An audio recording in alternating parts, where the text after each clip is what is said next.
তো আমি আবার আমার মায়ের কাছে চলে এসেছি, কারণ দিওয়ালির ছুটি, তাই আমি চলে এসেছি আমার মায়ের এখানে। তো আসার পর আমি এসেছি, কালকে এসেছি, তো আজকে এখন হচ্ছে সন্ধে হয়ে গেছে, আমরা একটু বেরোচ্ছি, একটা সারপ্রাইজও আছে। তার আগে আমরা এখন খাবো মোমো, ঠিক আছে?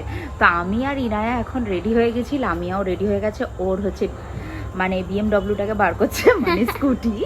তো আমরা স্কুটি করে আমরা এখন যাব মোমো খেতে। তারপরে মোমো খেয়ে যে সারপ্রাইজটা আছে সেটা তোমরা পরে জানতে পারবে, ঠিক আছে? তাই জন্য ভিডিওটা পুরো কি হবে, দেখতে হবে।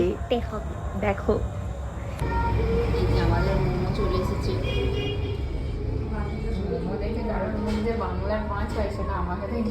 এখানকার মোমো লামিয়ার ভালো লাগে না। হাতটা নাড়াচ্ছিস, ক্যামেরাটাও নড়ছি। আমার ভালো লাগে। তোর